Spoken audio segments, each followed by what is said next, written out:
Welcome back दोस्तों, आपका हमारे चैनल सुपर फार्मा प्लस पे स्वागत है।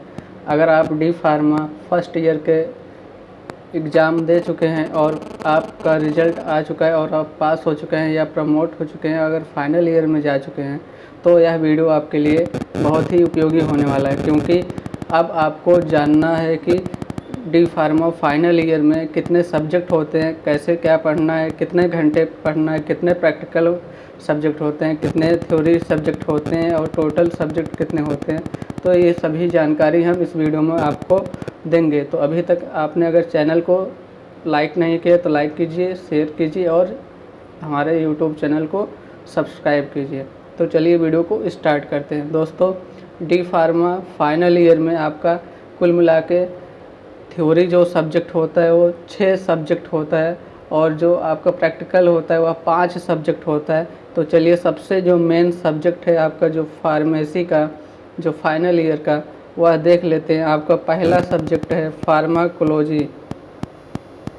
दोस्तों, पहला जो आपका सब्जेक्ट मेन है वह फार्माकोलॉजी सब्जेक्ट है और यह आपको इसमें मेडिसिन से रिलेटेड क्लासिफिकेशन और यूजेस और मैकेनिज्म ऑफ एक्शन यानी मोड ऑफ एक्शन ड्रग का और इसका एडवर्स इफेक्ट, साइड इफ़ेक्ट, सभी प्रकार के जानकारियाँ आपको इस सब्जेक्ट में दिया जाएगा। दोस्तों, इसका थ्योरी पार्ट भी होता है और प्रैक्टिकल पार्ट भी होता है, यानी ये एक सब्जेक्ट में दोनों होता है, थ्योरी और प्रैक्टिकल। दोस्तों, आपका यह जो प्रैक्टिकल है वह आपका 50 घंटे का है और जो आपका थ्योरी पार्ट है वह आपका 75 घंटे का जो सेशन इसमें रखा गया है।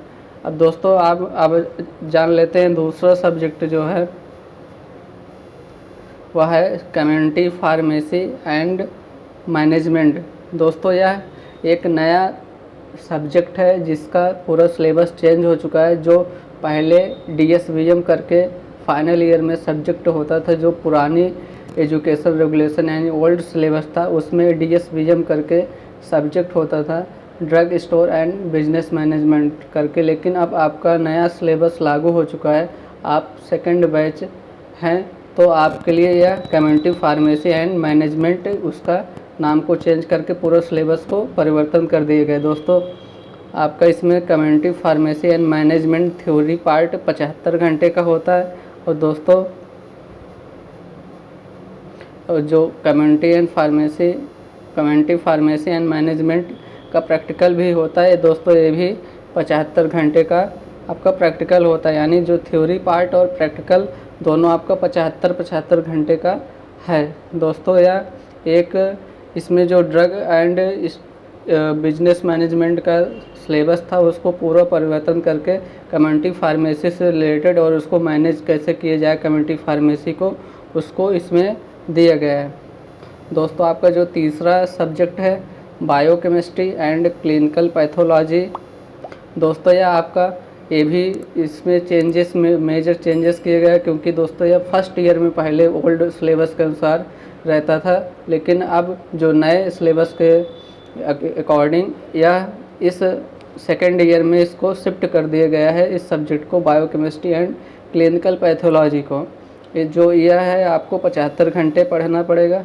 दोस्तों, इसका जो प्रैक्टिकल है वो भी आपको करना पड़ेगा और 50 घंटे की इसमें प्रैक्टिकल आपका रहेगा।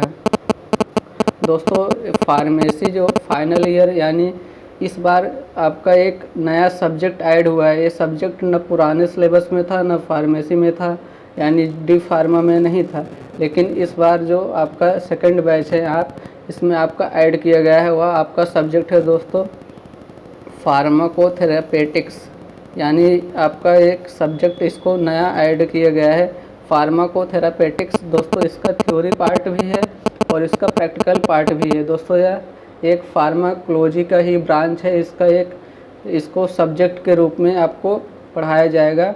दोस्तों, यह 75 घंटे का सेशन यानी आपका जो कॉलेज होगा 75 घंटे उसमें पढ़ाया जाएगा, जो इसका सब्जेक्ट है फार्माकोथेरेपेटिक्स। और दोस्तों, जो इसका प्रैक्टिकल है वह आपका 25 घंटे के लिए ही इसमें दिया गया है, यानी आपका 25 घंटे में आपका प्रैक्टिकल पूरा हो जाएगा। दोस्तों, यह फार्माकोथेरेपेटिक्स आपके लिए एक नया सब्जेक्ट है अभी तक ये डी फार्मा में नहीं होता था, लेकिन इस बार यानी जो नया सिलेबस ER 2020 है उससे ये लागू किया गया है। आपका जो सेकंड बैच है यानी आप 23-24 के स्टूडेंट हैं अगर फार्मेसी फाइनल ईयर में, तो आपको यह पढ़ना पड़ेगा, आपके लिए नया विषय है दोस्तों। इसमें फार्माकोलॉजी की तरह इसमें दोस्तों ये सेम है, लेकिन इसमें डिजीज के अनुसार पूरी बीमारियां दी गई हैं और इसका पूरा सलूशन यानी उसका ड्रग दिया गया है इसमें फार्माकोथेरापेटिक्स में। आपका दोस्तों जो नेक्स्ट सब्जेक्ट है हॉस्पिटल एंड क्लिनिकल फार्मेसी, इसका दोस्तों थ्योरी पार्ट और प्रैक्टिकल पार्ट दोनों होता है दोस्तों। इसका जो थ्योरी है वो 75 घंटे आपको पढ़ना है और जो इसका प्रैक्टिकल है वो 25 घंटे आपको पढ़ना है दोस्तों। यह हॉस्पिटल एंड क्लिनिकल फार्मेसी यह पहले से ही था, इसमें सिर्फ सिलेबस में आपका जो सब्जेक्ट ना चेंज करके सिर्फ सिलेबस को ही चेंज किया गया दोस्तों। जो हमारा लास्ट सब्जेक्ट है और आपके फार्मेसी का जो डी फार्मा फाइनल ईयर का वह है फार्मेसी लॉ एंड इथिक, यानी आपके इसमें फार्मेसी से संबंधित जितने भी नियम कानून हैं वह ड्रग्स से रिलेटेड या किसी भी जैसे कोई भी शेड्यूल है या कोई भी जितने भी नियम और कानून हैं वह इसमें आपको पढ़ाया जाता है दोस्तों। या पहले जो ओल्ड सिलेबस में इसका नाम फार्मास्यूटिकल जूरिस्प्रूडेंस था, लेकिन इसको नया सिलेबस में आपका फार्मेसी लॉ एंड इथिक कर दिया गया है दोस्तों। इसका सिर्फ थ्योरी पार्ट होता है दोस्तों, इसका प्रैक्टिकल पार्ट नहीं होता है आपका, सिर्फ इसका आपको थ्योरी पढ़ाया जाएगा। यानी आपको इस प्रकार 6 सब्जेक्ट थ्योरी हो गए और 5 सब्जेक्ट आपके प्रैक्टिकल हो गए दोस्तों। इसका जो है आपको 75 घंटे का टाइम इसमें दिया गया है, यानी आपको पूरा करने के लिए सिलेबस कॉलेज में।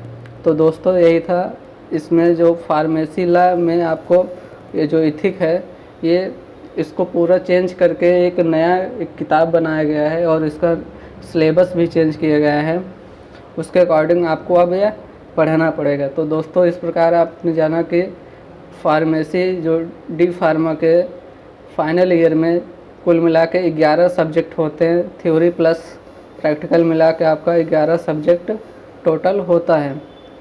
तो इस वीडियो में आपने आसान तरीके से जान लिया है कि आपको फाइनल ईयर में क्या क्या पढ़ना है। जो student first year pass out हो चुके हैं या प्रमोट हो चुके हैं, जिनका रिजल्ट आ चुका है, अब उनको फार्मेसी फाइनल ईयर में वो जा चुके हैं, तो उनको पता होना चाहिए कि कौन सा सब्जेक्ट उनको पढ़ना है। एक और इम्पॉर्टेंट बात, अगर आप यूपी से कर रहे हैं डी फार्मा और बीटी यूपी से अगर आप कर रहे हैं, स्पेशली बीटी यूपी के जो बच्चे हैं उनके लिए एक स्पेशल यानी इम्पॉर्टेंट है कि उनका एक सब्जेक्ट और एडिशनल कंपलसरी होता है, वह आपका है दोस्तों डबल ईडीएम करके एक सब्जेक्ट होता है जो आपको क्वालिफाइंग होना ज़रूरी होता है। यानी इसका environmental education and disaster management करके एक सब्जेक्ट होता है डी फार्मा फाइनल ईयर में। जो बीटी यूपी से संबद्ध कॉलेज है उनके लिए, उनके बच्चों के लिए ही यह व्यवस्था यूपी में है। अगर आप अदर यूनिवर्सिटी से कर रहे हैं तो आपका इसमें सिर्फ 11 सब्जेक्ट ही रहेगा, डबल ईडीएम नहीं रहेगा। लेकिन अगर आप बीटी यूपी से कर रहे हैं डी फार्मा तो आपको डबल ईडीएम का भी पेपर देना पड़ेगा और इसमें आपको अनिवार्य रूप से मिनिमम अंक लाना ही पड़ेगा दोस्तों। इसका आपका 50 नंबर का आपका पेपर होता है दोस्तों, इसमें आपको मिनिमम 17 नंबर पासिंग मार्क लाना ही होगा, तभी आप डी फार्मा फाइनल ईयर को क्लियर करेंगे यानी आप पास होंगे। अगर आप D pharma final year other state से कर रहे हैं तो आपके लिए यह अनिवार्यता नहीं है दोस्तों। जो डी फार्मा का सिलेबस है वह पूरे भारत यानी पैन इंडिया के लिए लागू है। यही एक सब्जेक्ट छोड़कर जो आपका डबल ईडीएम है दोस्तों, यह सिर्फ आपका बीटी यूपी के बच्चों के लिए है। तो आपने सभी समझा कि इसमें कितने सब्जेक्ट होते हैं। अगर आप अभी तक चैनल को सब्सक्राइब नहीं किए तो सब्सक्राइब कीजिए, लाइक कीजिए और अपने दोस्तों को साथ शेयर कीजिए जो इस वर्ष फाइनल ईयर में हैं, उनके लिए यह वीडियो बहुत ही उपयोगी हो सकता है। वीडियो देखने के लिए आपका बहुत बहुत धन्यवाद।